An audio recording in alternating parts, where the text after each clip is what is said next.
This video was made possible by our generous supporters on Patreon. Check out patreon.com/NWR for all the details.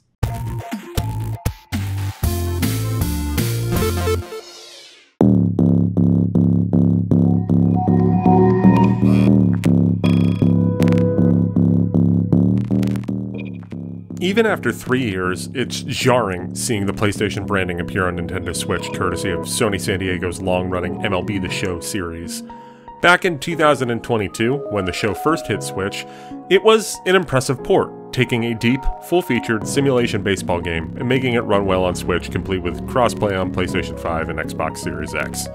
This is still an impressive port, but the sheen is starting to wear off as the Switch marches into its final days, and some of the new content on the show doesn't look quite as nice, downgraded to run on decade-old tech. In spite of that, MLB The Show is still an incredible baseball game, especially in handheld mode. The gameplay on the field remains virtually unchanged, with some fine-tuning here and there. Hitting and pitching are still extremely nuanced and well-balanced, with an array of smart options and variety. This year I got more into the PCI zone hitting option, which was added a few years ago. It's a great embellishment on the classic timing-based swinging methods in baseball games, and I don't know if I'll ever go back at this point. Fielding also feels a little snappier, likely thanks to the new animations added throughout the game. In general, when the ball is pitched or hit into the field, the show is great. It's when you're not doing that the Switch version starts shambling around like a corpse. Load times were present before, but now it's impacted my pace of play more often than it did before. That's likely not being helped by the launch weekend server issues, but no matter what the true cause is, the menus in the game feel far more sluggish this year. Server issues are not guaranteed to level out, but the first days have been a debacle, as I have regularly gotten bounced from online modes. Thankfully, the game seems to be smart about when it autosaves, because I've lost little meaningful progress when the servers crash.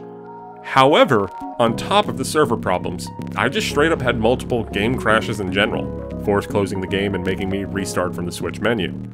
Some of this could be bad luck, since I've never had this happen in the past entries in the series on Switch, but it's just been sadly more frequent in MLB The Show 24. Even as I wrestled with technical shortcomings, I still spent a lot of time in the Diamond Dynasty mode, which is the game's card-based Ultimate Team-esque mode. Like recent outings, you do not spend much real money to field a competitive squad in the mode. You are granted a decent amount of packs at the start, and there are easy ways to accumulate a decent roster relatively quickly. Early on, my outfield had Roberto Clemente, Mickey Mantle, and Ken Griffey Jr. That's an all-timer of an outfield. Diamond Dynasty didn't get too many changes this year, with most of them being tweaks to the larger changes made last season. The mode that seemingly got the most love this year was the Road to the Show mode, the create-a-player story where you take your players from the minors to the pros. The most noteworthy and awesome addition is that you can create a female player and take her on a history-making quest from the MLB draft to the pros. I adore the concept, but in execution, the narrative is told in a stale format, regularly interrupted by some of the most compressed video of faux MLB Network sets I've ever seen. So much of this threadbare plot is told via clumsy text messages between your player and a friend, or agent, as you watch your created heroine awkwardly sit in a clubhouse or a hotel room.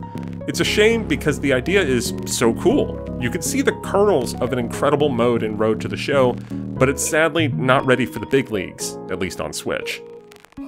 On the flip side, the storyline section from last year returns with more fascinating history from the Negro Leagues Baseball Museum. 10 players get a feature this season, with 4 available at launch, including the legendary home run hitter Hank Aaron and the first professional woman player, Toni Stone. The rest will be released throughout the year. Similarly, Yankee legend Derek Jeter gets his own storyline as well. At launch, the first few seasons of his lengthy career are covered, which include the majority of his World Series wins. The rest of his career will be covered in content drops throughout the year as well. Storylines are such an incredible way to present sports history in an interactive and engaging manner. I hope the show keeps adding to this in the form of long ago and recent history. These are so clever and polished that it makes the failing of the narrative in Road to the Show stand out even more. I remain very happy that MLB The Show 24 is on Switch, since it brings a quality simulation baseball game with current rosters to a Nintendo platform. something that has not been the norm in the past 20 years. While the Switch version is showing its technical limitations and age, it's still a fine way to play through the bountiful content spread across this game. Optimally, it's best played in handheld, but no matter how you play it, the gameplay is rock solid. Additionally, the way it treats baseball history with the storylines mode is incredible.